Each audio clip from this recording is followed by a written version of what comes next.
وەختتان وەخێر خەڵکە کوردەوار و میدوارم لە هەر کوێ هەن ساق و سەلامەت بن. ئێمە مشەخەسمان کرد کە اتفاقاتێکە لە کوردەوار ئێمە کەوتگە بە شێوەیەکی سیستەماتیک تەی قڕون و گوزەشتە بەدەستێک کەسانێک کە ئێمە بە کوردیان نەزانین و بە سەرپەرشتی و پرۆژەی نظامە سڵتەی جەهانی جێبەجێ کردیاکە. بۆیە حاڵی ئێمەی کورد ئیمڕۆ واسە کە ئێمە هیچ گزارشێک ناتوانین لە خۆمان بین، هێمە هیچ عەقبەیەکی تاریخی و هیچ حافزەیەکی تاریخیمان نەماگە.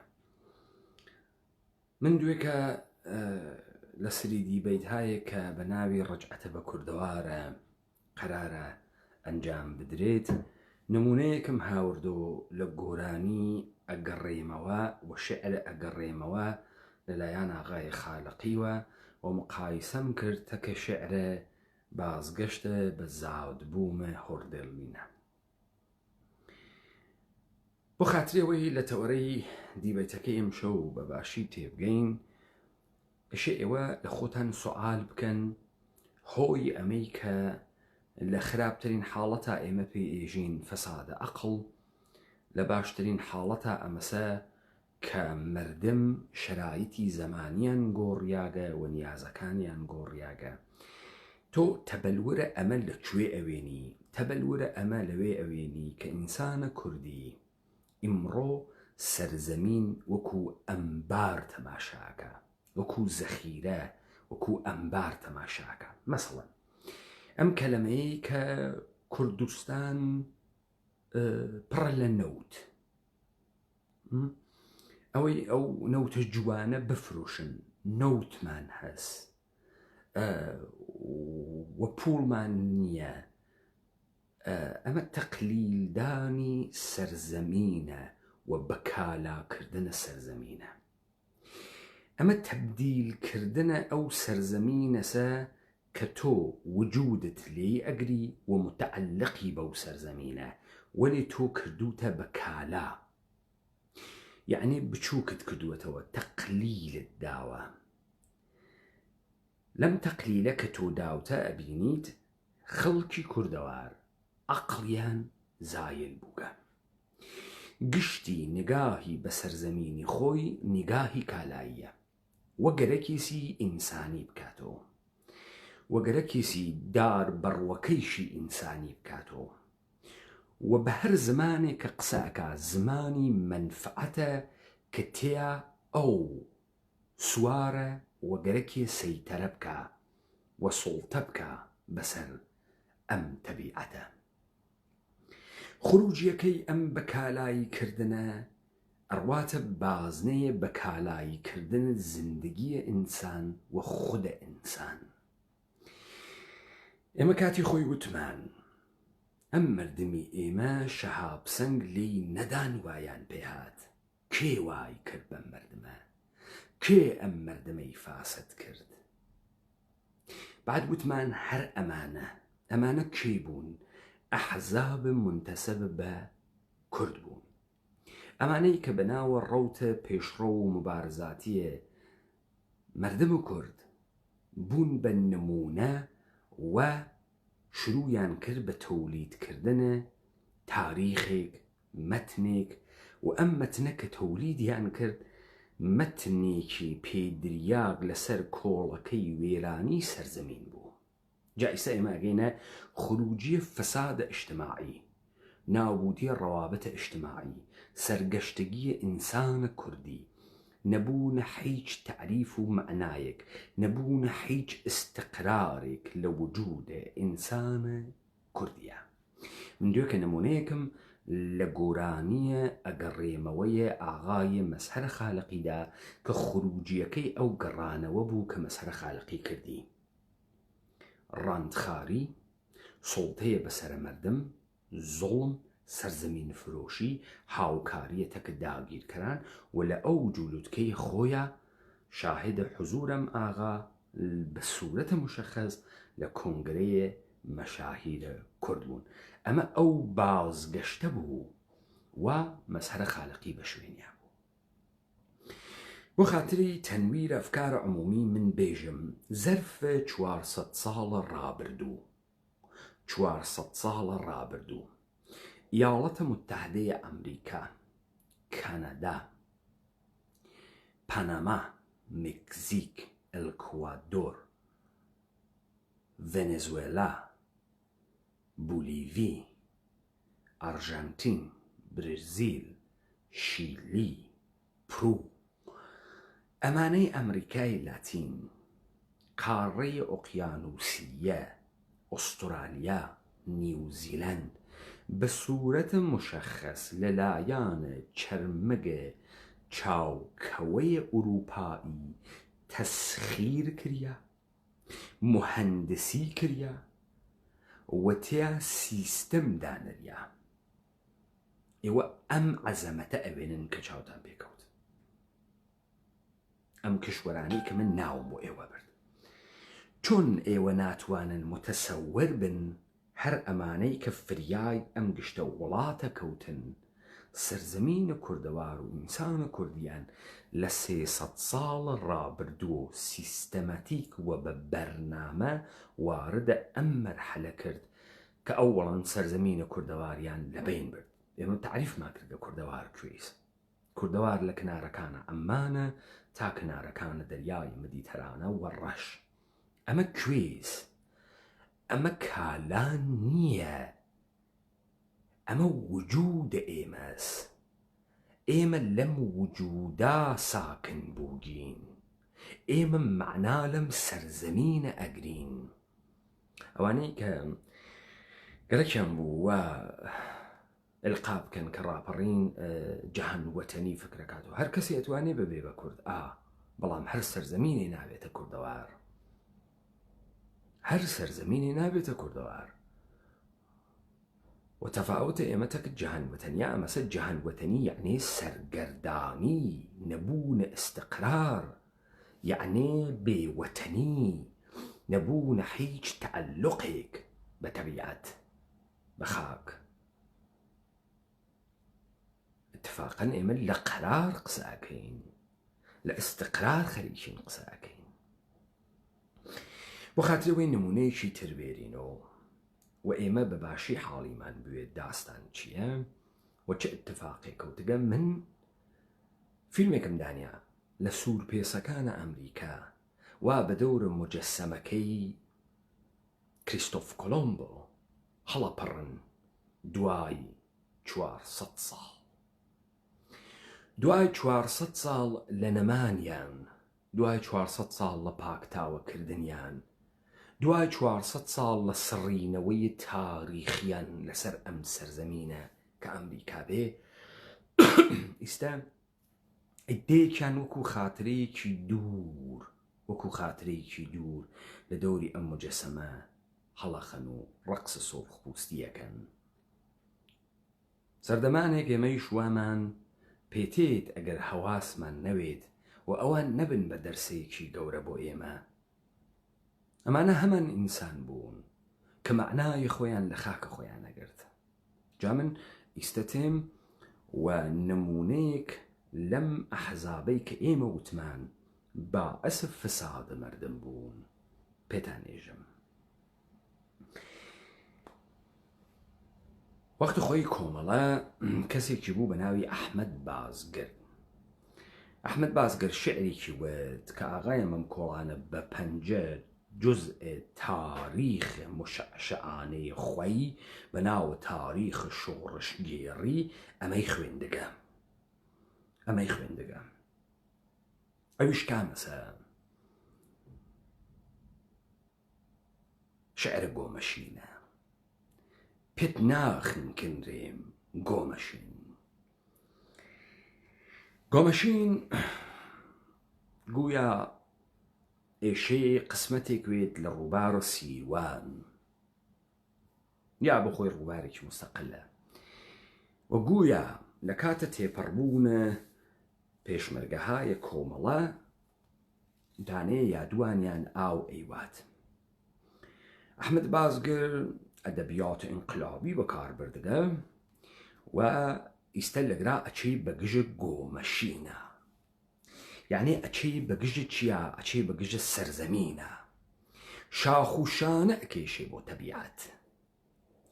پێت ناخنکەنرێم گۆمەشین لە خۆبایەی گۆمەشین، ڕەنگە بەهۆی شەپۆلەکانت بە لرفە و گرمە و هاوار و هەڕەشەن گشت دەخۆن و بە هەڵپەهەڵپ خۆ بە دیواری هەرۆڵی شاخا دەدەن، بە ئیبی و ڕفان دەبێتت ئەو هاوڕێی هاوسەنگەر ئەو ڕۆڵەی شیرین. ئەمە شێعرەکەس کە دەست پێکا بۆ خاترەوەی نمونەیە کارەکەتان لە ئاغای ڕەزازی بۆ لێ بدەم، ئاغای مەمکۆڵانە بە پەنجە، کە ئەمە جوزە تاریخە مشەعشەعانەیەسی بە بەهانەیە ئەم تاریخەسە تەپی داگە بەسەرە ماڵە مردمە کوردۆ پاڵی داگەسۆ بۆ خاترێم کارانەسە.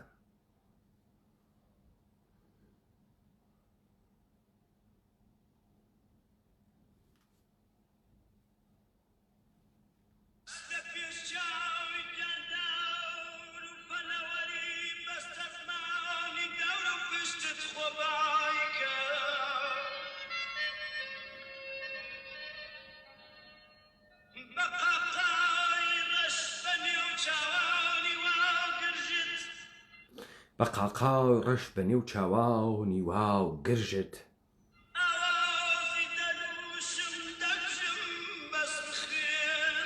ئاوازی دەلووشم دەکوژم بەس بخوێنە. ئەمە بە کوێژێت؟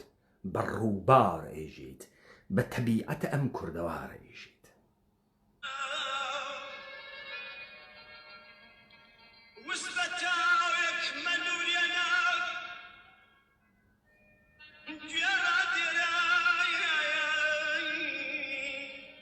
وس بە تاوێک مەلوورێنە گوێ ڕادێرە،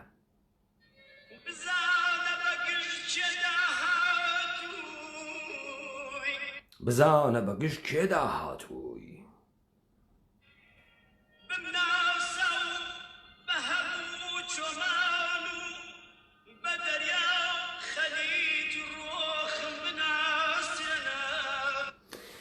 بە هەموو چۆمان و بە دەریا و خەلیج ڕۆخم بناسێنە. من کارگەرم، من ڕەنجدەرم، من ئینسانی تێکۆشەری جەنگاوەرم. لەمپەرەکەی دەریای دووکان کە پێش بە تۆ و چەند ڕووباری لە تۆ بە لەرپەتت دەگرێ دەستکردمە، ئەو کەشتیە مەزنانەی هەزار شەپۆلی سەرکێشی تۆ دەشکێنێ دەستکردمە. پاشوەی سەری سەرکوتکەرم پەن کردەوە، ئەو جار تێمە سەرینی تۆی لە خۆبایی، شەرت بێوەها بتبەسمەوە، شەرت بێوەها بتبەسمەوە، بە هەورازە بەنشێوە وێنەی ئەسپێکی دەستەمۆ، بە دەشت و دەرا خۆش ئاژۆ واو بتبەم و بتگێڕمەوە. لەبەر هەموو دارێک هەموو بنچکێکدا چۆکدا بدەی، سوژدە ببەی بۆ دار، بۆ گوڵ، بۆ گەنم، بۆ ئاوەدانی، دەستی مەندوم پڕ بکەی لە سەوزەڵانی، لەسەر دەرکەی خیاڵی زیان نەخرۆی و خنکەندن و ماڵ وێرانی. و تیکەی ئاخری کە من حەفزم نییە، ئەم تیکەی ئاخرە ئاغای ناسر ڕەزازی.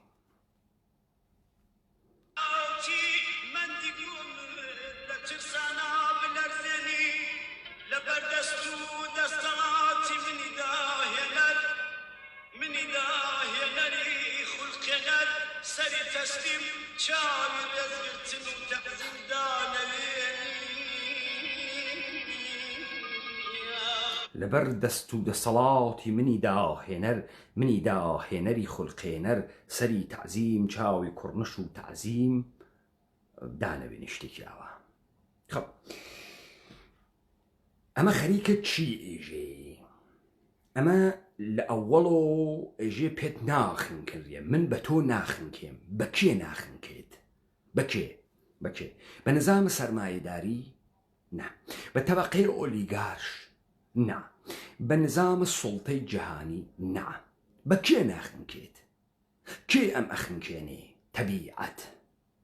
خەریکە بە تەبیعەت ئێژێ بە تۆ ناخنکێم، بە بەشێ لەم تەبیعەتە کە ڕووبارێکە پێ ئێژێ پێت ناخنکێنرێم. گۆمەشین لە خۆبائی ئەی گۆمەشین، مەغروور لە خۆبائی ئەی گۆمەشین. لەگرا ئەم غرورە شتێکی خەتەرناکە، شتێکی کەسیفە. ئەمە کامەسە، ئەمە ئەوەسە وا ئەفلاتون ئێژێ ئینسان چێ؟ ئێژێ ئینسان بریتیە لە غرور، لە عەقڵ و لە غەریزە. لێو دووە فەلسەفەی ئەنگلە ساکسۆن هاتووتی ئینسان غروری خەتدا، تیموسی خەتدا، وتی ئینسان عیبارەتەن دەز عەقڵ و غەریزە، عەقڵ و غەریزە، غروری فرەدا. ئێستا ئەم لەگرا حەملە ئەکاتۆ غرور، ئەویش غرورە تەبیعەت. لە خۆبایەی گۆمەشین، ڕەنگە بەهۆی شەپۆلەکانت بە لرفە و گرمە و هەوار و هەڕخشەن بە هەڵپەهەڵ بخۆ بە دیواری هەرۆڵی شاخاو دەدەن، بە ئیبی و ڕفان دەبێتت. ئالەگرا ئەمانە نەک تەسویر لە تەبیعەت ناگرن، نەک وەکو سوور پێسەکان متعلقە بە تەبیعەت نیەن، نەک ئەوەی کە بەشێک وەکو ئەو ئینسانە کوردیە کە ئێمە معتەقدین وەختێ لە کائینات و تێتە دەر، وەختێ لە تەبیعەت و تێتە دەرەوێت ئینسانە کوردی، یعنی بە وجود پەرتاب نابێ، بەڵکە تێتە دەرەوە لە ناوە دڵ تەبیعەت و کائیناتەوە. والنمودی ئەبێ بەم ئینسانە کە ئەم جوغرافیا، ئەم خاکە، تعلقە ئەم خاکە. ئەی کابە کورد، ئێستا ئەم لە بەرامبەرە ئەم غرورە تەبیعەتە بێسیاگە، شاید بەم قلم و قاو گڤە گڤ و ڕووداریتە ئەیدەی لە هەرۆڵی شاخ مەغرور بوویت کە توانیت ئەو ڕۆڵەی ئێمە بووی. ئالەگرا ئەم مەوجودێکی منفەکە لەم خاکە، تەکە ئەم خاکە هیچ تعلقێکی نییە و ئەم خاکە ئەسڵەن بە ئەم ڕەبتی نییە. نە، ئەم هاتگە کە ئەم خاکە تەسەلوتی بەسەرۆ بکە. ئینسانە کوردی جاران لە تەعامل و تعلق بە تەبیعەتە سەروەر بوو، وەلذا سوڵتەی نەئەکرد، سەیتەرەی نەئەکرد، چون سەروەر بوو. ئالەگرا ئەمانە وەختی لە خاک غەریب ئەون، ئەوڵین شمشێرێکە ئەیکێشن بۆ سەرزەمینی ئەکێشن، و لە بەرامبرە سەرزەمینە ئاوێسێ کێ بوونەوەرێک کە ئەم پێی ئێژێ ئینسان، و شمشێرە کێشێ بۆ تەبیعەت. تەکە قەرارە خۆیان دەرەکەوێ، تەکە دایکە خۆیان دەرەکەوێ. ئەمە وەسە کێ؟ ئەمە هاتکە تەبیعەت ڕامی بکە، دەستەمۆی بکە، ئەم سوڵتە بکە بەسەرە تەبیعەتەوە. سەروەریە کە ئەم بووی بە ژیانێکە لە ناوە دڵ تەبیعەتە ئەی کرد، بە تعلقێکە بە تەبیعەتیە کرد.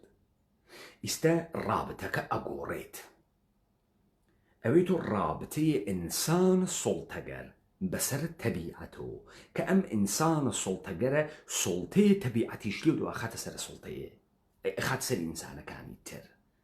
سوڵتەیە تەبیعەت لێو دووە خاتە سەر ئینسانەکانی تر.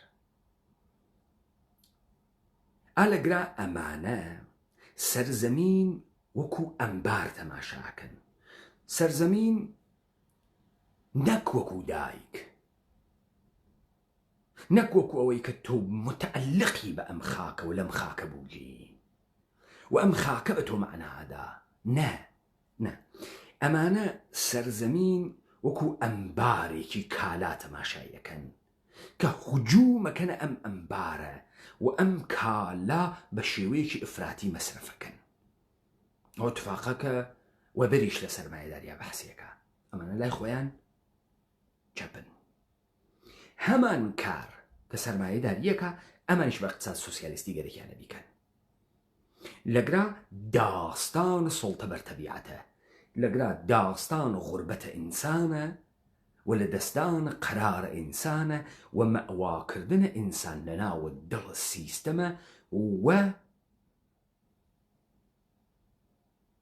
پەرستشە کالاس و مەسرف. پەرستشە کالا و مەسرفە و نگاهە مەسرفیە، تەقلیلدانە. خب ئەم لەگرا شمشێر ئەکێشێ بۆ ڕووبار، بعد ئێژێ بمناسە و بە هەموو چۆمان و خەلیج و دەریا ڕۆخم بناسێنە. من کێم؟ من کارگەرم، من ڕەنجدەرم، من ئینسانی تێکۆشەری جەنگاوەرم. خب ئەم شەهامەتەی کە هاوڕگەسیم تەهدیدەکە ئەیکا نە بە واسطەیە ئیلهامێکە کە لە تەبیعەت گرتگێسی، نە بە واسطەی وجودێکە کە لە تەبیعەت هەسی، نە، ئەم چون کارگەرەوە پوڕوە، ئەم چون کارگەرەوە تووڕەس. تەوەجۆکەی ئەم کە ئەوەی تۆ کارگەر کولەن تووڕەیژەکەوێتە گیانی، لەگرا ئەم معلوم نیە تووڕەیەکەی لە کێ گرتگە. تەوەجۆکەی من کارگەرم، من ڕەنجدەرم، من ئینسانی تێکۆشەری جەنگاوەرم. ئیسە چیەکەم ئینسانە تێکۆشەرە؟ لەمپەرەکەی دەریای دووکان کە پێش بە تۆ چەند ڕووباری وەک تۆ بەلەپەتت دەگرێ دەستکردمە. سەد دەریای دووکان کار منە، بەرە تۆ تەمامە ڕوودخانەکانە تەرەگری. ئەو کەشتیە مەزنانەی 1000 شەپۆلی سەرکێشی تۆ دەشکێنێ دەستکردمە.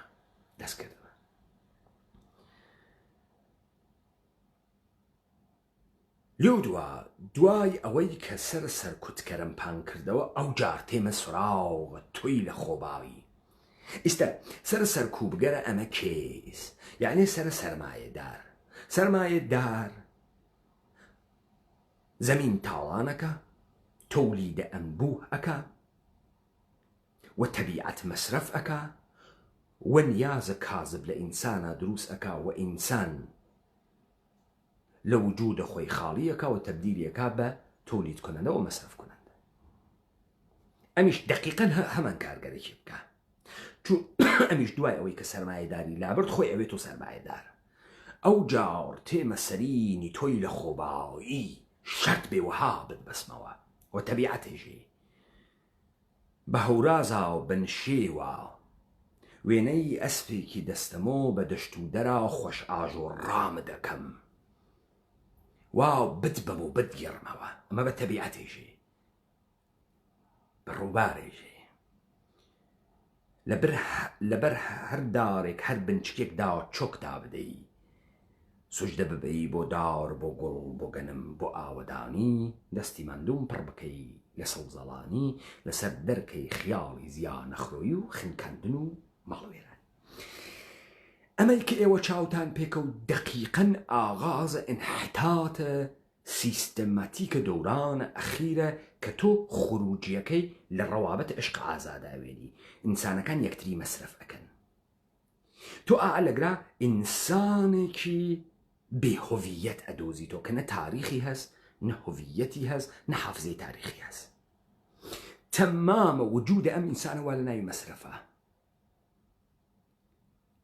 و ئەم مەسرفە بە سڵتەیە بە تەبیعەت و بە ڕاماڵینە تەبیعەت دەست پێیەکە. تەوەجۆکەی نە لە هاوزیستی و لە معناگرتنەوە لە تەبیعەتە، لە معناگرتنەوە لە سەرزەمینە، لەوەی کە تۆ لەم سەرزەمینە معنا ئەگری و تەعەلقت هەست بە ئەم سەرزەمینە و لەم سەرزەمینە سوکنات گرتگە، قەرارت گرتگە. نا لە بەو معنە نیە تۆ ئیشی ئەم سەرزەمینە مەسرفکەی و ئەم سەرزەمینە لە خزمەتت تواوێت.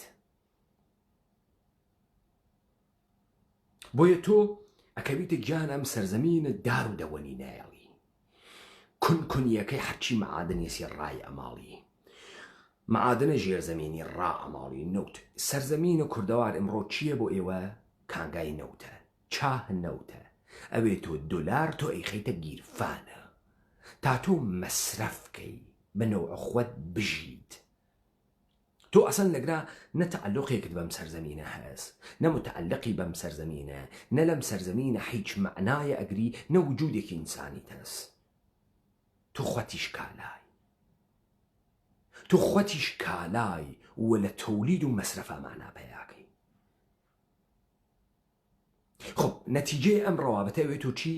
ئەوێت تۆ لە بینچوونە تەمام نەریتە کوردیەک کە نە لە تەقابڵە لەگەڵ تەبیعەتە نە لە سوڵتە بەسەر تەبیعەتە بەڵکو لە هارمۆنیەتە کە تەبیعەتە هەست و وجودی لە تەبیعەت ئەگرێ و وجودی لە خاک ئەگرێ و هوڤیەتی لەو خاکە ئەگرێ ولەو جوغرافیاسە کە مەعنا ئەدا بەخۆی و قەرار ئەگریت واستقرار پەیاکە پس ئالەگرا چه اتفاقی کەفێ تۆ ئالەگرا ئەوێنی ئەمە بەناوە ئەوج ئەدەبیاتە قەهرەمانی فرۆشت و خروجەکەی زانێت و چی؟ خروجەکەی ئەوێت و ئەوەی کە ئەمڕۆ گشت کەسێ بۆ پوڵ خۆی ئەفرۆشێ خروجەکەی ئەوێت و ئەوەی کە ئەمانە تحتە ناوە ئاوەدانکردنەوە تەواوە تەبیعەتیان کون کردگەوە نابودیان کردگە بۆی خروجیەکەی ئەوەی تۆ ئەمەی کە ئەمە نیشانەی ئەزەمەتە ئەمانەسە سەددا ئەگرنەقەی ئەم سەرزەمینەوە بەری پێ ئەگرن و بەر تەبیعەت ئەگرن و تەخریبە تەبیعەت ئەکەن ئەمانە کولەن ئینسانە جەنگاوەرە خوڵقێ نەرە کارگەرن وا گەرەکیانە چی بکەن؟ گەرەکیانە ئەم تەبیعەتە مەهار و مەسرەفکەن مەهار و مەسرەفیکەن خۆ بیسە ئەمە کێس؟ ئەمە کێس ئەم کارگەرە کارگەرێکی جەهانیە پس ئالەگرا تۆ ئەوێنی دانێ ئاڵمانی هەڵسێ بێتە ئەم سەرزەمینە ئێمە ڕای بماڵێ منابە خامی بوات من و تۆ حەجێکمان نییە مشتێ پوڵمان دەرەکەن مەقاڵیە چون ئەم سەرزەمینە هیچ معنایەکی بۆ من و تۆ نییە ئەم سەرزەمینە ئەمبارە زەخیرەس من و تۆ خەریکی مەسرەفیەکەین لە کوردەوارە قەدیم ئەیانود کاورا ئەوەنە ئینسانە بێشەرەفێکە دەه دەف ئەوە مناڵی مەم کە دایکە خۆی قەپ گرتگە ئەزان یعنی چی کەسێ مەم کە دایکی خۆی قەپ گرتوێ یعنی ئەو مناڵە کە لە شیرە دایکە خوا لە وجودە دایک ئەخوا وەختی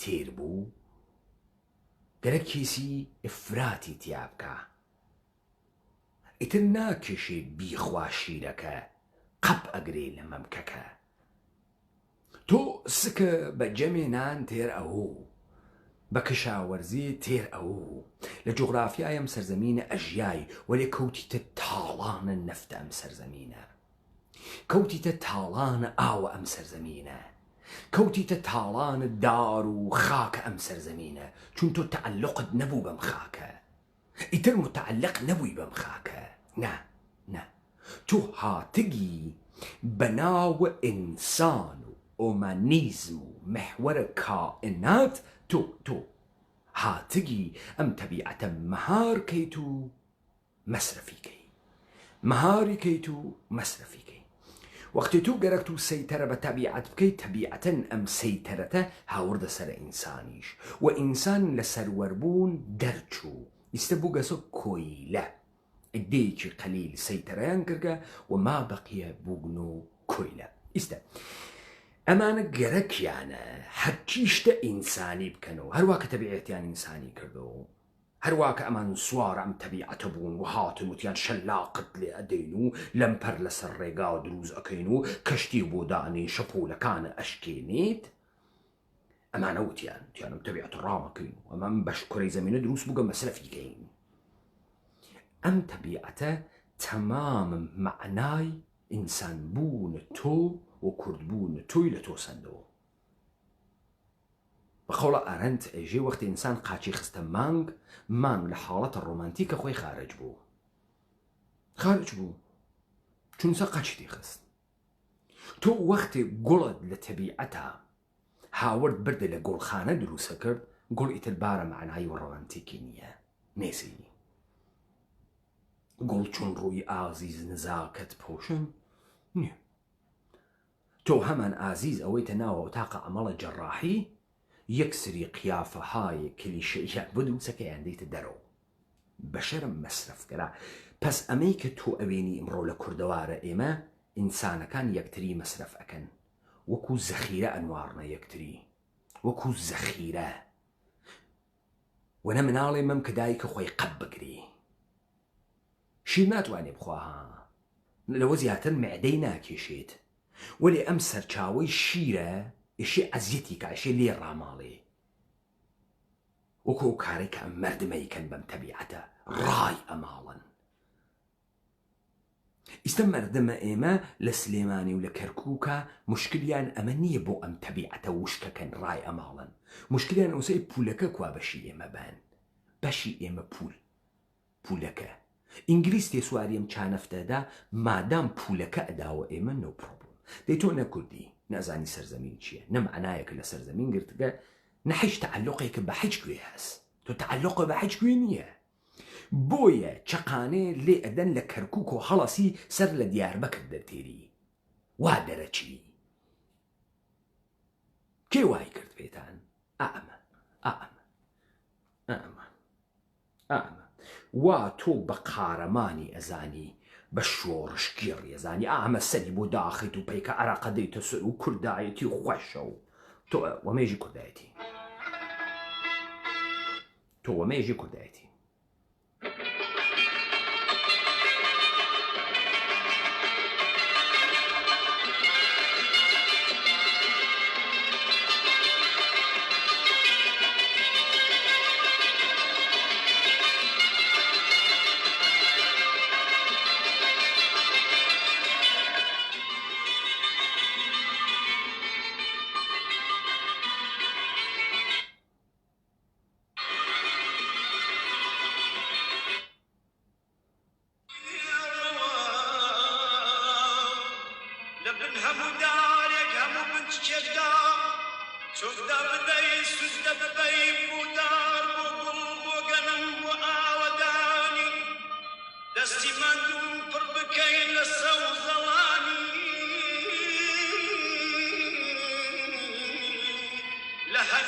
ئەمانە تەبیعەت بەو جۆرەی کە هەست بە سەرکێشی ئەزانن، بە وەحشی ئەزانن، و ئەمان گرەکیانە بین تەبیعەت ئینسانی بکەنەوە، شەلاق بدەن لە تەبیعەت دەستەمۆکەن، ڕامیکەن، کورەی زەمین ڕامکەن، دەریا ڕامکەن، ئاو ڕامکەن، خۆر ڕامکەن، ڕامیکەن بێرنە ژێرە پوتینە خۆیان. ئەمان گەرەکیانە وا بکەن. کێن ئەمانەی وا ئۆمانیزمیان دروست کرد، ئەمانەی وا ئەمڕۆ کۆمۆناڵیان دروست کردگە، ئەمانەی وا ئەمڕۆ تەحتە ناو فعالینە محیتە زیست، گەرەکیانە تەبیعەت ئینسانی بکەنەوە. وەختی ئەمە ئەڕوا پەلامارە دار بەڕوویەک ئەدا بە هەژری بیکوژێنێتەوە، یعنی گەرەکیسی ئینسانیەتە خۆی بات و دار بەڕووەکە، دار بەڕوو ئینسانی ئەکاتەوە. ئەوە ئیستە خەریکە معنی ئەدا بە کوردەوار نییە کە معنی داگە بە ئەم گەرەکێ سەگ و پشیلە و کۆتر و چۆلەکە و ئینسانەکانی کە حیچێ دار بەڕووەکان و هەژگەکان و گەونەکانە ئەم کوردەواریشە معنای ئینسانی خۆی لێبە ئینسانی بکاتەوە.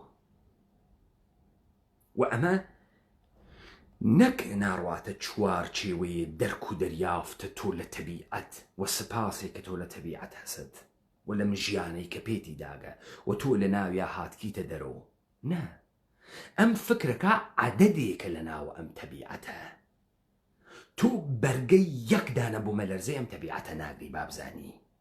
ئەم تەبیعەتە بەو ئیاڵاتە متحدەی ئەمریکاتەوە ئەوەنە ئەدعایتی یەک تەکان با لە خۆی ئیاڵاتە متحدەی ئەمریکا واتە خوارەوە. پس ئەمە دەسی بەخشایەندەی تەبیعەتە. ئەوەڵەن تۆ لەم تەبیعەتەی، تۆ لەم جەهانەی، و تۆ لەم جەهانە بووگی تا ئەوەی کە لەم جەهانە تێیتە دەرەوە و نموت پێیاکەی لە قاڵە بە ئەمە و هەمان جەهان و هەمان زەمین بە تۆ مەعنا ئەدا. بۆ ئینسانە کوردی واسە سەرزەمین و کوردەوارە کە ئینسانە کوردی دروستەکە، بۆی تۆ ناتوانی تەعبیرێ بکەی لەم سەرزەمینە. ئەیچی ژە کوردستان خۆشە خاکی دڵگیرە، چەمەن فراوان جێگەی نەچیرە، لە وەڕگەز کاوراژی شوانە، ئژی کاوڕێکە قاوەکە لە کاوڕێتر بێ بلە وەڕێ. تەوەجۆکەی کابرا هیچ تەسویرێک لە ئینسان کە تەعەلقی بەم سەرزەمینە هەسوو چۆن تەکە تەرەنومە ئەم سەرزەمینە فێرە زندگی ئەوێت نیسی. کاوەڕێکە بانگە کاتە کاوەڕێتر بێ ئا لەگرا پڕە لە لەوەڕ، چەمەن فراوان جێگەی نەچیرە. تۆژۆکەی یا تۆ ئەی گۆمەشین من ئەدەمە بەرە شەلاق پەدەر سوختە من کارگەرم تۆ حاڵیتە، من هاتگم تۆ کۆنترۆڵکەم سەد لەبەرە دروست ئەەکەم، باوک ساحێوە دەرتێرم ڕامت ئەەکەم. لە کاتێکە تۆ هەزاران هەزار ساڵە لە دڵە ئەم تەبیعەتە بەم تەبیعەتە مەعنات بووە سەروەر بووی. بەڵام ئەدێ ئینسان هاتون سوڵتە بکەنە سەر تەبیعەت، سنوورەکانیان لاورد، تەعەلق ئینسانیان بە خاک لاورد، ئینسانیان بێقەرار کرد، ئینسانیان تەقلیلدا و لە وجود کاستیان بە مەسرەف و تەولید. بۆیە ئەم ئینسانە گەریکە حەچیشتە ئیستیعمالی بکە، مەسرەفیکە، خۆیشی مەسرەفەکە، دایکیشی مەسرەفەکە. ئەمڕۆ ئەمەی کە ئەمانە ئێژنی خروجیەکەی ئەوەی بەوەی کە ئەم کوردی ئێمە ئەمڕۆ دیکتانە ئێژن با ئێران بێت بیخوات و با تورکیە بێت و ئاڵمانیە و کارەبامانیە و ڕێگەمانیە و بانمانیە و فڵامانیە. ئەمە وەسە ئینسانێک لە دایکی خۆی کە لە دایک بووگە سەر دایکی خۆی بگرێ خەڵکی ئاوسیکە. ڕێک وەساوە تۆ لە دامەنە ئەم دایکە کەوتگی، سەر دایکە گرتگە بۆ یەکێکی تر.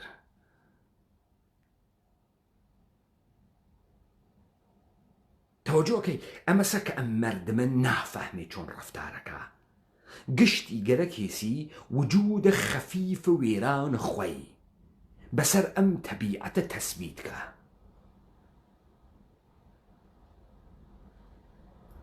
بڕۆین سمۆرەکانە کوردستان بپارێزین.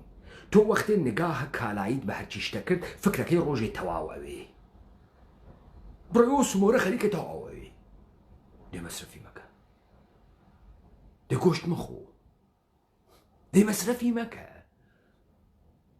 دێ تۆ بزانە عاملە ئەوەی کە تۆ لە خۆت بێگانە بووگی، ئەوزە کە تەعەلوقێکە بە خاک نەماکە، کە مەکانێکە نەماگە پێی وەسەڵوی. تۆ گەرەکتەوە بۆردیزەڵ بەسەرم خاکە مسەلەتوی، نە بە ئەندازی مەسرەفت نیازت مەسرەفکەی، نە تۆ گەرەکتە ڕای ماڵی، تۆ گەرەکتم خاکە ڕاماڵی، ئەم تەبیعەتە ڕاماڵی. ئاغای مارکس مشکلی ئەمە نەبوو کە کارخانەکانە سەرمایەداری لایە ئۆزۆن کونەکەن. مشکلی کونبوونە لایە ئۆزۆن نەبوو، مشکلی ئەوە بوو بۆ سەرمایەدار کونیەکە ئیش دەوڵەتی سوسیالیستی کونیکە. مشکل مارکس ئەوە نەبوو بۆ تەولیدە ئەنبوو هەست، مشکل مارکس ئەوە بوو بۆ نەفەری ئەیخوا بۆ نەیخەری دەسە کرێکار. تەوەجۆکەن مشکل ئەمانە ئەمە نەبوو کە جامعەی مەسرەفی و جامعەیە فڵان بەوجود هاتکە، مشکل ئەمانە ئەمەسە نێ لە دەسە خۆیانە. نەتیجەکە ئەوێت و چی؟ نەتیجەکە ئەوێت و ئەم غوربەتە ئینسانە، ئەم ئینسانە بێمەئوایە بێمەسکەنە، ئەم ئینسانە بێدایک و باوکە بێشناسنامەی بێتاریخە. کاورا شەلاق ئەدا لە تەبیعەتە کوردەوار. واو بتبەم و بتگەڕمەوە وەکو ئەسپێکی دەستەمۆ بە دەشت و دەرا خۆش ئاژۆ، لە بن هەر دارێک هەر بنچکێکدا چۆکدا بدەی، سوژدە ببەی بۆ دار، بۆ گوڵ، بۆ گەنم، بۆ ئاوەدانی. لەبەر دەست و دەسەڵاتی منی داهێنەری خوڵقێنەر تۆ لە بەرامبەر تەبیعەتە هیچێک نییەی، هیچێک نەبووی.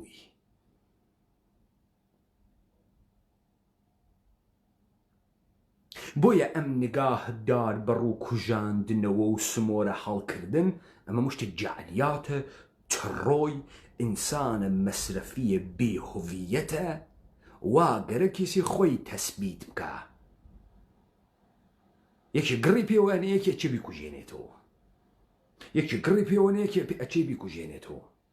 لەذا تۆ ئەوێنی لەم کوردەوارە مەردم کێشەی ئەمە نییە سەرزەمین چووگە، کێشەی ئەمە نییە خۆی معنای بۆ زندگی نەماگە، کێشەی ئەوە نییە کە هیچ حافزەیەکی تاریخی نەماگەی تر، کێشەی ئەوە نییە فکر ئەکاوا لەسەر خاکە کوردەوارە، فکر ئەکا وەلی حەچی لە کوردەوار نە دەرکەکە، نە هیچ تەجانوسێکی تەکیا هەست، نە بۆی مهم ماگرا کوێز.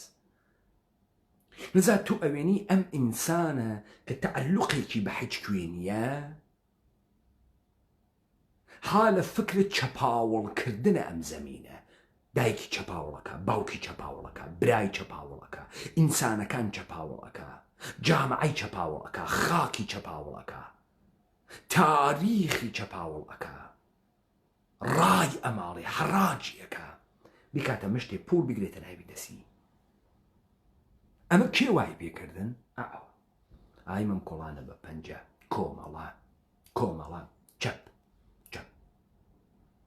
وا شەلاقی دەرهاوردگەم مەرتیکە لە سیروانی شەلاق ئەدا، وەلێ شەلاقەکەی ناخواتە بەدەنە نظامە سوڵتە، نە شەلاقەکەی لە تەبیعەت ئەدا، تەبیعەت ئێشێ ڕام بکە، تەبیعەت ئێشێ دەستەمۆ بکە، تەبیعەت ئێشێ چۆکدا بدا بۆ ئەم تەبیعەت، بۆ ئەم چۆکەدا. ڕازەکە سپای پاسداران ئەمڕۆ چۆکی داگە بە تەبیعەتە ئێمە. لە هەر کوێ مەیلی بووگە کونی تێکردگە و لە هەر کوێ مەیلی بووگە مەعادنەکەی ڕاماڵیگە و لە هەر کوێ مەیلی بووگە لە مەعنا توهی کردگە و لە هەر کوێ مەیلی بووگە سەدی لێداگە و لە هەر کوێ مەیلی بووگە جادەی بۆ کێشاگە و ئاوەدانی ئەکا، مەگە تۆ ئاوەدانی نەگەرەک بوو، دەس و دەسەڵاتی تۆی کارگەر ئاوەدانی مەگەر نەگەرەک بوو. ئەوە نییە سەدە بۆ دروستەکە، 200 سەدی لێداگە، سەدە مەهاباد و سەدە سنە و سەدە کامێران و سەدە گاوشان و سەدە داریان و ئەوە نیەواتە بۆ کاتە. پس تۆ ئەوێنی لەگرا سەرزەمین گومە ئەسڵەن لە مەقولەیە ئینسانە کوردیە. کاورای سرخپوست خەیلێ مهمتر لە تۆ فەهمی بووی سەرزەمین چییە.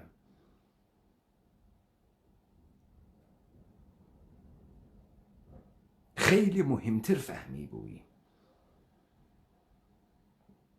بۆیە تانەی ئەدا لە سوور پێسەکان ئەی و ئەمانە قەراریان نییە، ئەمانە جەهەن مەسرەفەکەن. زەمین ئەزئانە من نییە کە بیفرۆشم، من متعلقم بە ئەم زەمینە، من لەم زەمینە مەعنا پەیا ئەکەم، من لەم زەمینە وجودم گرتگە، وجودە من ساکن بووگە لەم سەرزەمینە، لەم جوغرافیا، لەم فسوڵە.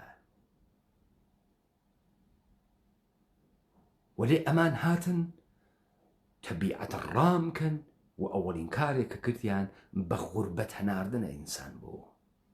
ئینسان کوردی هیچ ئەحساسە تەعەلقی بەم خاکە ناکە، هیچ ئەحساسە ناکات. تەماشاکە من پەیمانە حەیدەری نایەژم نوێنەرە کوردم،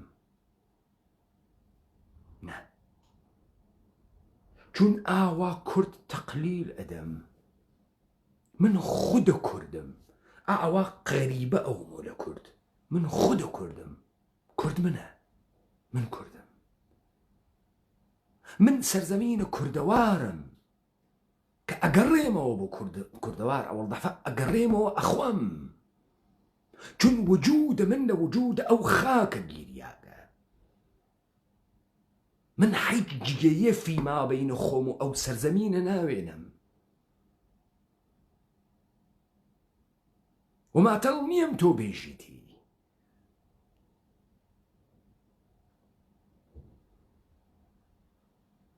بۆیە نوێنەرە کەس نییە، من خودە کوردم، من خودە کوردەوارم. ئەمەسە کە ئێوە بە غوربەت چووگن، ئەمەسە کە ئێوە قەرارتان نییە، ئەمەسە لە تەمامە حەوزەکانە زندگیە ئێوە دۆڕیاگن. و ئەمە نابوودی واتیە تۆ بەرخەلافە تەبیعەت بڕۆ، بەرعەلێهە تەبیعەت قیامکە. دۆخ تەبیعەت ئەتخوا هەر نابوودەکە. ئیسە تۆ بێوجود بووی، بێقەرار بووی، استقرارێکە نییە، سکوونێکە نییە، ئارامشێکە نییە، حەجێکە نییە، کەوتکیتە گیانە ئەم سەرزەمینە ڕای ئەماڵی ئێژی دزی و لە تاریکە شەوە هاتکی بۆ دزی. ئەحساسە تەعەلوق ناکەی، وەکو مسافرانە هۆتێلی ئاگشتان خەریکی دزی کردنن. یەکتان ئەحساس ناکە ئەم خاکەسە، خودە ئەم خاکەسە کە هات کەسە گۆوە قسەکە. چەمەن فراوان جێگەی نەچیرە، تۆ تێ بلەوەڕی، فەقەت بلەوەڕی. نە شەلاق دەتێری سیروان شەلاقە دەی. بەعد تۆ چۆن خروجیەکە دەوێتەوە ئەوەی کە نیگەرانە لایەی و ئوزونی کون نەوێت، بەرخۆڵە ئەگریتە باوەش مەم کۆڵی پێ ئەدەی. تۆ چۆن وایتە؟ نە تۆ خەریکی ئەم سەروەریتە بەسەر تەبیعەتان شان ئەدەی. دار بەڕوو ئینسانیەکەیت و بەچکە هورچ ئینسانیەکەیت و بەچکە گورگ ئینسانیەکەیت و تو لە سەگ ئینسانی ئەەکەیت و کوڕەخەر ئینسانی ئەەکەیت و تۆ ئەو کارەکەی. ڕامیانەکەی تێریکیانە ماڵ ئەیان خەسێنی، زندگی خۆت و ئولگوی زندگی خۆتیان پێدەی.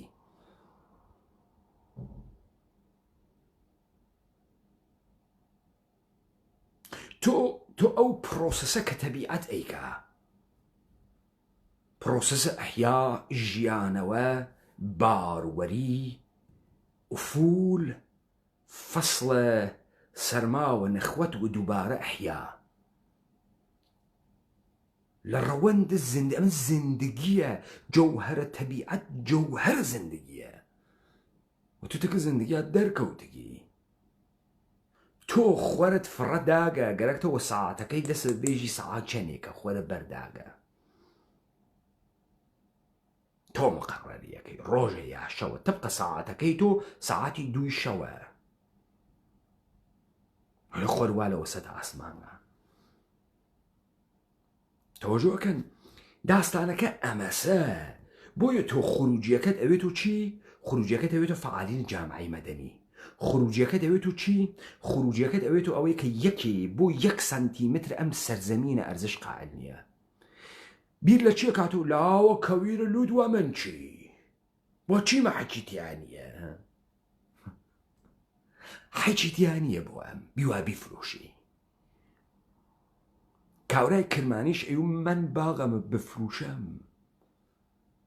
تو پول که نمیتونم زندگی کنم. میتونم. من تو پول نمیتونم زندگی بکنم.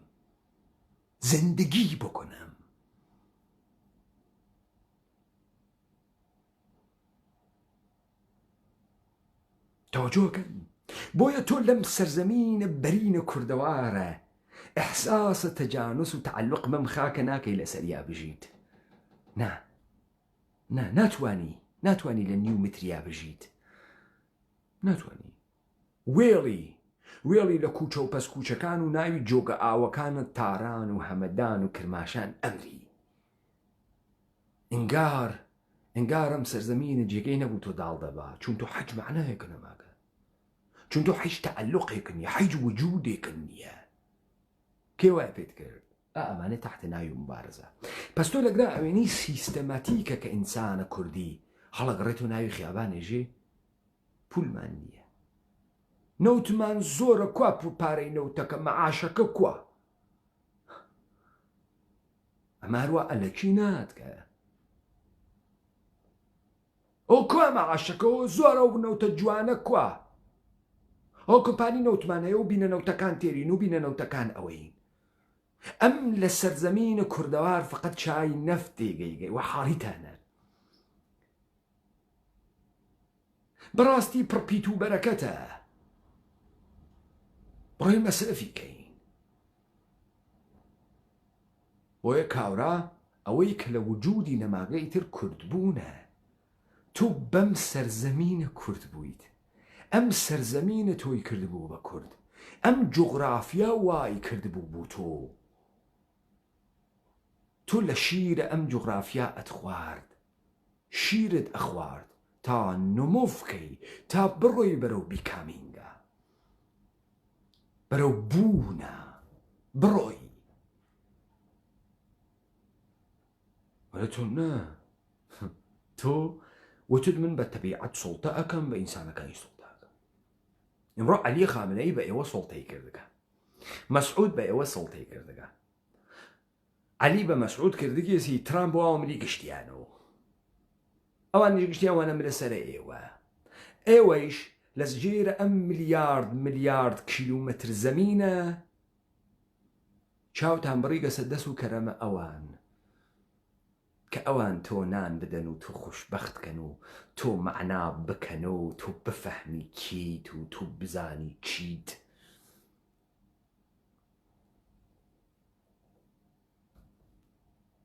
ئەوەسە کە لەم شعارانە لەم تەئاتر و نەمایش مزحەکە ئینسانیەت فرۆشتنە تۆ نەحب بە سەرزەمین ئەوێنی نە ئینسانیەت ئەوێنی تۆ حەکێکە نییە تۆ دانێ مەسرەفگەرای درۆزنی هاڕیاگی بێوجودی لە ئینسانیەت توهی بێ سەرزەمینی بێ ئستقراری و تابلو لە خۆت ئەفرۆشی تابلوی نەمایشی لە خۆت ئەفرۆشی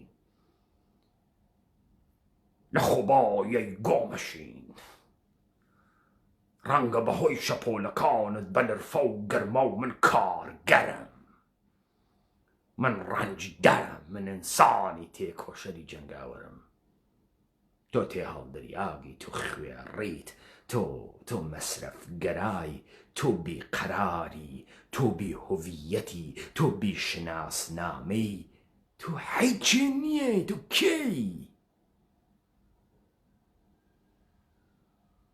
تۆ ئەویتە وا ئەمڕۆ وات لێ هاتگە ویسەتی ئەم تەسویرە ئەفرۆشی تۆ ئەم قیافە ئەفرۆشی تۆ مەردم بۆ کێ بۆ جەماعەتی وەکو خوات تۆ یەکێکە نەدیرم سەرزەمینە بێژە تۆ قەڵەت ئەەکەی لە سیروان شمش تۆ غەڵەت ئەەکەی تەبیعەت بەجێوەی ئیلهامی لێ بگری تۆ لەم تەبیعەتە وجودە پەیا کردگە تۆ ئەم سەرکێشیە هەست هەنەم تەبیعەتەسە هەنە کارگەربوونە نییە تێ هەڵدریاگە کارخانە چی تۆ لە ناوە کارخاناتە کە ئینزبات سەر کارە هەست کارای کارفەرمان لە منە سەر دەوێسی بە شەلاق و ئەتکاتە ماشین ئەتکاتە کۆیلەت و کی من کارگەرم تۆ ئەگە سەرکێشیە کەس لەم تەبیعەتە هەسە لەم لرفە و گرمە و هاوار و هەڕەشەسە کە دۆماگی نەوید زندگی ئەوەڵی بەهارەکانی تەقیگە ڕووبار تەقیگە گرمە و لرفە و هاوار و هەڕەشەیشی هەست و هاتم فەسڵە نەخوەت و فەسڵە مەرگ تەواو بوو ژیان دەسی پێ کرد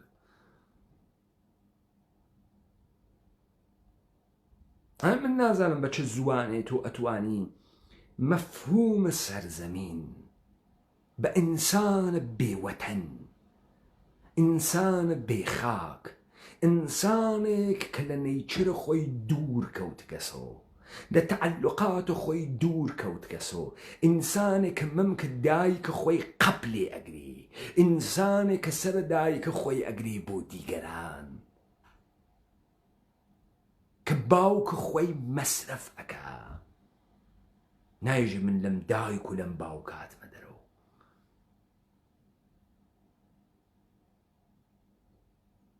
مەسرفیان نەکە تۆ تەوەقۆکەم ئینسانە زندگی بکە ئەسڵ بفەهمێ زندگی چییە. نەم ئینسانە نافەهمێ زندگی چییە. تۆ فکرەکەم ئینسانە ئەسڵەن ئەفەهمێ زۆڵم و ستەم و ئەمانە یعنی چی. تۆ فکرەکەم ئینسانە ئەسڵ قانونی هەست، ئەسڵ عداڵەتی هەست، ئەسڵ گەورەیی هەست، ئەسڵ هیچی حاڵیەسی نە. لذا ئەوێ تۆ ئەم بازاڕ مەکارە کە تۆ خەریکی ئەیوێنیت.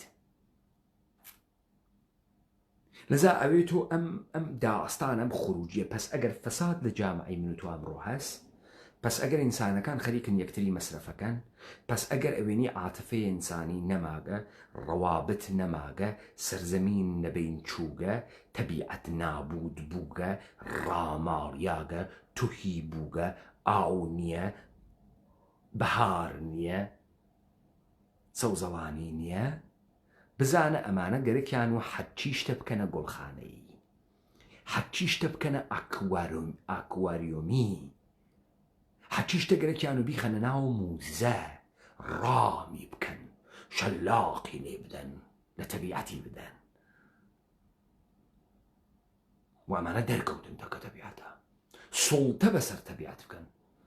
تەبیعەت بە عەزەمەتە خۆی بە تۆ عەزەمەتی دابوو لەم کوردەوارە، و تۆی کردبوو بە کورد. ئەم تەبیعەتە کردبووی، ئەم سەرزەمینە کردبووی، ئەم خاکە کردبووی. بۆ ئێمە وتمان هەمانە معنای ئینسان کورد سەرزەمینە کوردەوارە. ئێمە ئەمانەوت. ئەمە قابلت دەرک و فەهم نییە بۆ ئێوە؟ نا، چون ئێوە یەک پرۆسسێکتان تێی کرد لە نابودیە خۆتان و لە نابودیە سەرزەمینتان و لە غوربەتێکەوان تیا ئەمڕۆ. بۆیە تۆ ئەمڕۆ فکر ئەەکەی سلێمانی کوردەوارە. نا، سلێمانی مەڕیخە، کوردەوار نییە. تۆ تعلقێکە پێی نییە، بۆت مهم نییە. تۆ لە سلێمانی $1000 موچە ئەفەهمی فقط. بعد ئەگەر ئەم سلێمانیە شتێکی نوێ بیفرۆشی ئەم $1000 موچە بە تۆ بدات و تفیدەکەی. تۆ لە تەبیعەتە خۆت بێگانە بووکی، تۆ هەڕات کردگە لە خاک خۆت، تۆ ئینکار واقعیەتە خۆتت کردگە، تۆ ئینکار خالق خۆتت کردگە، تۆ لێ هەڵگەڕیاگی تۆ. وەلذا تووشە ئەم نفرینە ئەوی کە بووی، بێهۆڤیەتی، بێشناسی، حەماقەت، نادانی، جاهلی، نۆکەری، بەردەگی، فەساد و زەواڵە ڕۆح و عەقڵ کەوای تێیە. ئەمە داستانێکە کە تۆ وای تێیە. تۆ یەک نەفرە هەڵ نەگەڕێەوە بێژن تاریخە پڕتمتراق و مبارزاتە تۆ بەچی دەست پێکا لە خۆباییەی گۆمەشین. ڕەنگە بەهۆی شەپۆلەکانت بە لرفە و گرمە و هاوار و هەڕەشەن گەشت دەخۆن و بە هەڵپە هەڵپ خۆ بە دیواری هەڕۆڵی شاخا دەدەن بە ئیبێ و ڕفان دەبێتت. تۆ هاتی تەبیعەت ڕامکەی، تۆ هاتی تەبیعەت دەستەمۆکەی، تۆ فکرەکەی سەنگە ئاهەنی لێ دەربێری و ئۆرانیۆمی لێ بکێشیتت دەرەوە کوڕەی زەمین ئەتەقێتۆ، جەهان نابود ئەوەی ئەتەقێتۆ کاول خوەتی،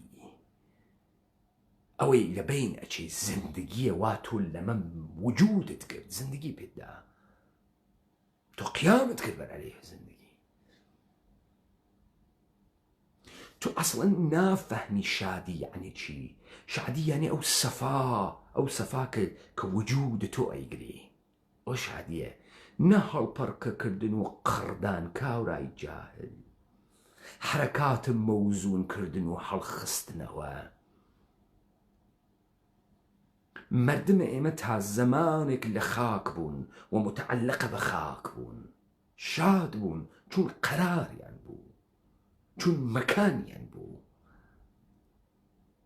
ئێستا تۆ بڕۆ ئێکساسی بخە خوارەوە و تێکنۆ لێ بەسەرتەکان بە فکرکە شادی، حەشیش بکێشە لەبەرەوەی پێ بکەنی، با فکرکە ئەمانە پێناسەی شادبوونە. ئەمە سەر داستانە سەرزەمینێ کە سیستەماتیک نابوودیان کردبە. سەرە کەلام و بنە کەلامە مەردمەگری منفعەتی گەرەکە.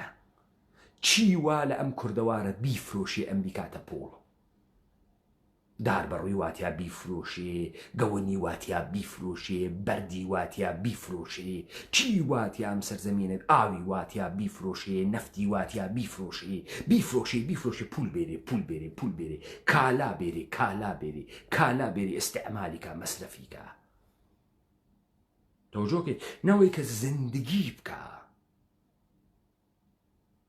ئەم دەرفەتە زندگی بکاتەیە.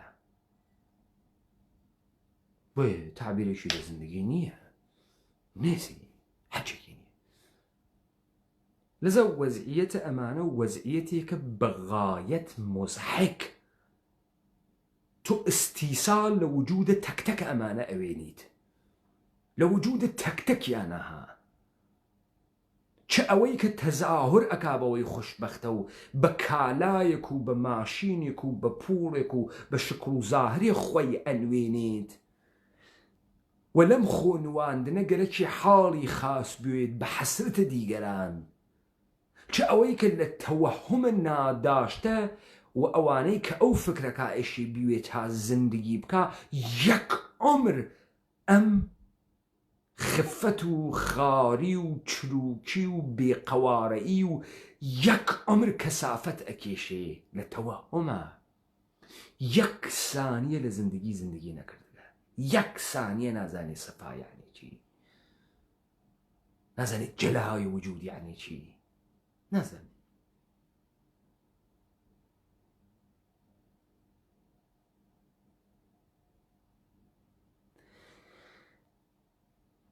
بۆیە ئەم مەردمە کە وای پێهات، ئەم شکلی لە ئاو دەرهات، ئەمانەوەیانە پێکردا. ویستە بۆیە فعالی جامعەی مەدەنی، حیزب، دانشجوو، ئوستادە دانشگا، ڕۆزنامە نەگار، مجری تەلەڤیزیۆن، هەر کەسێ قسەکە گشتی شکل یەکن، وەکو یەک قسەکەن، یەک جۆر قسەکەن. تۆ ئەگەر تعلقت بەم خاکە بووایە نەت ئەوت کرمان کوردەوار نییە، لاوە کرمان چی واتیە؟ بیاوانە، نەفتی نییە بیفرۆشین، ئاڵفی نییە بزنی تێ بۆین. تۆ چون هیچ تعلقێک یا مەسەلەن ئەمەیکە بابا وە شیعە قسە مەکە، با کوردە شیعە ناڕەحەت نەوێ. دەیەگەر ئەمە کورد بێت و ئەگەر لەسەر ئەم سەرزەمینە کوردەوارە سەرزەمین بۆی معنی بووێت و لە سەرزەمین معنی گرتوێت، چۆن تەزادە شیعە بوون بەعسەوێت تفکا لە سەرزەمینە خۆی؟ چۆن لەقینم مناڵەکەی سەرەوە ڕێکە هاوسێ دڵی بۆی بسووتێ؟ چۆن کاری واکە ئینسانەوە؟ یعنی ئەم جۆرە بەرخورد و بەرداشتەی کە ئێمەمانان خەریکین تەبلیغی ئەەکەین لەم سەرزەمینە، گشتی مەحسوڵە نابوودی خۆمانە، مەحسوڵە زندگی نەکردنمانە، مەحسوڵە دابڕیانن لە خاک و لە سەرزەمین، مەحسوڵە ئەوەسە قەرارمان نییە، بۆیە ناتوانین فکر بکەینەوە، بۆیە فکرمان نییە، چۆن قەرارمان نییە، چون استقرارمان نییە تا دانیشین فکر بکەینەوە، تا هونەرمان لێبێتە دەر. بۆیە گشتی لۆتی بەرقیە، بۆیە گشتی گەعدە بێژە، گشتی مسافرە هۆتەلە، هاتکە لەم ئیمکاناتە تا ئەتوانێت بدزێت و بچاپێت و بخوات و بدزێت و بچاپێت و بخوا بێ ئەوەی زندگی کردوێت. لذا دەربێترین حاڵەتە ئینقلابیەکەی ئەوێت و شەلاق ئەدا لە ڕوودخانەی سیروان، بەجێی ئەمەی کە لە عەزەمەتە سیروان و لە عەزەمەتە ئەم سەرزەمینە ئەو فێرە ئەم غوڕەشە بووێت، ئەم لرفە و هاوارە بووێت، ئەم ژیانەوە و ئەحیابوونە بووێت. ئەو گەرەکی شەلاقی لێبە دا وەسمە و باوک ساحەوە دەرتێرم پەدەر سوختە، من ماهیەت ئینسانی وە تۆ ئەدەم حاڵیتە، تۆ کی کە ماهیەت ئینسانی بتوانین بەی بەم تەبیعەتە؟ ئەم ئەم تەبیعەتە ئێمەی دروست کردن، نە تۆ کێی گاورای کاول.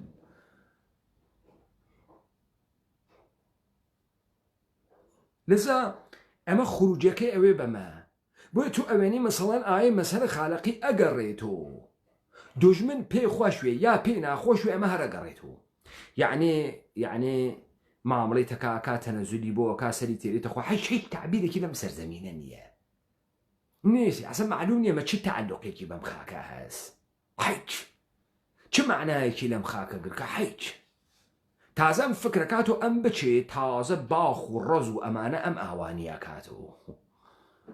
بعد چیشەکە کۆنە پەرستی و ڕەگەز پەرستیش لە بینەوە ئەم کاورایە تێڵ دریاگە.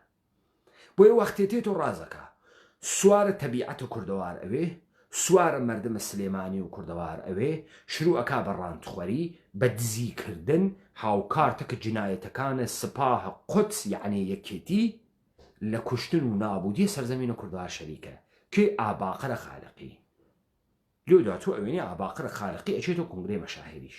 ئەمە ئاوا گەڕیاوە تەوجۆتان کرد کوردستان وڵاتەکەی مەم و زین و شیرین و فەرهاد یا ئەمیەکی لە ئەوج ئیقتدار و دەورانە ئینقلابی گەریاوە فەخری پێفرۆشی میدالیە ئەکاتە ئەگرایە بۆیە چووگە لە دوکانە پاڵی داگەسۆ من کارە شۆڕشیم کردگە یا بۆیە بۆ گەسۆ تاریخ شۆڕش بۆ ئەمانە شناسنامە مهمن شەلاقی گرکەسە دەست و خەریکە تەهدیدە سیروانەکە خەریکە تەهدیدە سیروانەکە و شەلاق لێدا باوک ساحێوە دەرتێن و پدەر سوختە و ڕامد ئەەکەم و ئەم سەرزەمینە ئاوەدان ئەەکەمەوە. لەذا کوردەوار کەی کوردەوار بوو ئەوە سەرزەمینە ئینسان نەبوو چون لە نەزەر ئەمانە وەحشیە ئەو سەرزەمینە. ئەمان کێ معنیە کاتۆ بۆیان دەوڵەتە تورکی و دەوڵەتە ئێرانی و دەوڵەتە سووری و دەوڵەتە عێراقی بە ئەربابانە غەربیان و متەمەدنیان ئەەکەن.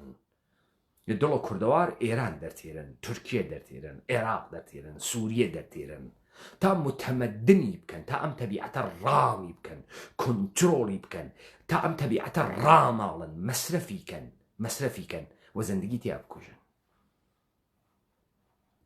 ئەمە خروجیەکەی ئەمەسە بۆیە کاورا تعبیرێکی لە سەرزەمین نییە. ئاو منتەزرە دانەیە بێت و لەمپەرەکەی دەریای دوکان لێ بات و سیروان دەستەمۆ بکا کە ئەم بیکات و کارەبا بیکاتە گیفانی. ئەم منتەزرە دانەیە بێت و کونێ بکاتە ناو زەوی چاڵانەوت دەربێری ئەم بینەنەوت بفرۆشێت و حاڵی لێ بکات و بیدات و کالا و پاڵی لێ بوات و ڕۆن با لە خۆی چەور بوێ. تەوەجۆکەن لاوە و دە ئێمانە کە هاتن و بۆچی پارەمان پێ نادەن و بۆچی بندیواری نادەن و بۆچی وم کوردستانە پولی فرەس و خۆزگەوە عێراق و دانەوتەکە بەنە عێراق و با پولمان پێوە. ئەمەسە کاورە نافەهمی ئەسڵ سەرزەمین چییە، معنیەکیشینە چی ماگەسۆ لەم سەرزەمینە. کاوران ڕۆ ناوی شاری سنا ناوی 1 متر ئاپارتمانە، یەک ئاپارتمانێکی یەک ئۆتاقاوەی 50 متری خەریکە زەندگیەکە. چ تعبیرێکی لە سەرزەمین هەست، چ تعلقێکی بەم خاکە هەست، چی هەست؟ پەنجەرەکەی کات و خیابانە و ئاسفالتە و مشتی ئینسانە کە لە فاسدە و چۆن ئەمڕۆ خۆمان بنوێنین، چۆن کڵاو بنێنن سەر یەکتری، چۆن ئەم سەرزەمینە حەڕاجکەین بچێ پەیکاری. چ تعبیرێکی لە زەندگی هەست فکرەکەی چه تعبیرێکی لە زەندگی هەست، فکرەکەی چه سەفایەک چه عشقێکەکە چیەکە، فکرەکەی کامە شادی وا لە وجودیە.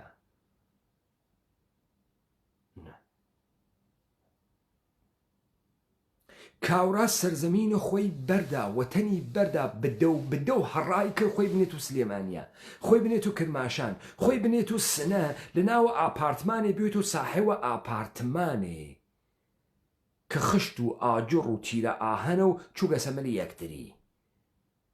ئەم متعلقە بەم ئاپارتمانە، سەم ئاپارتمانە متعلقە بە ئەوە.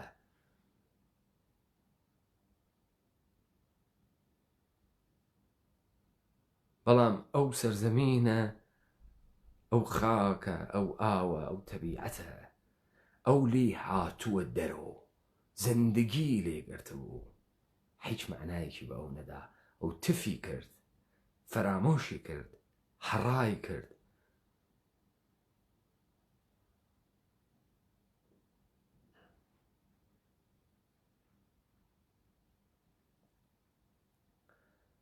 ئەوەسە داستانەکە داستانە مردمێکی نابود بووک، مردمێکی بێسەرزەمین، تا مەگەر ئێمە بتوانینە مەفهومە بێرینۆ ئەگەر کەسێک بە شوێنە قەرارە ئەگەڕێ بفەهمێ لەکوێ لێ قۆمیاکە، بفەهمێ چی پێهاتگە، بفەهمێ چۆن ئەم زندگیە نابود کرد، بفەهمێ چۆن قیامی کرد بەر عەلەیهە زندگی، یعنی نابودی کرد. و تۆ ئەوەی کە ئەمڕۆ ئەیکەی زندگی نیە، مەسرەفە ئەیکەی، تۆ مەسرەف کۆنەندەی زندگی ناکەی. زندگیکردن لە نەزەر تۆ ئەمەسە ئایفۆنە 8 هاتگە بیفرۆشی ئایفۆنە 9 بسێنی، ماشینە پراید بفرۆشی تیۆتا بسێنی، تیۆتا بفرۆشی فڵان بسێنی، ئاپارتمانی خاوە بفرۆشی ئاپارتمانی دوو خاوە بسێنی. ئەمە بە نەزەری تۆ ئەمەسە زندگی، یعنی ئەمە دووست دختەرە جەدی دەگرتگە هەر لە ئێستەوە فکر دانەیەکی تروی مەسرف و تۆ هیچ تەعەلوقێکە نەماگە، تۆ ئەسەن بە تەبیعەت تەعەلوقت نەماگە، بە خاک تەبیعەت تەعەلوقت نەماگە، بۆی قەرارت نییە، سوکنات نییە،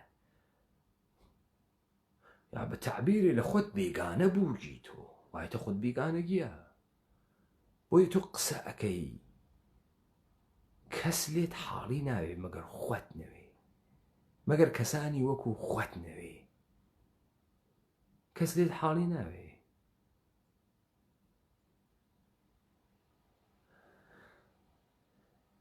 ئەمەسە داستانە سەرزەمینێک کە مردمانێک لی وجودیان گرت وە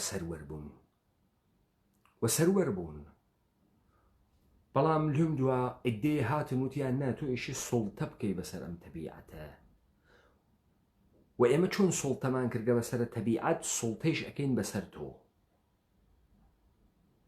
و سەیتەراکەین بەسەر تۆ،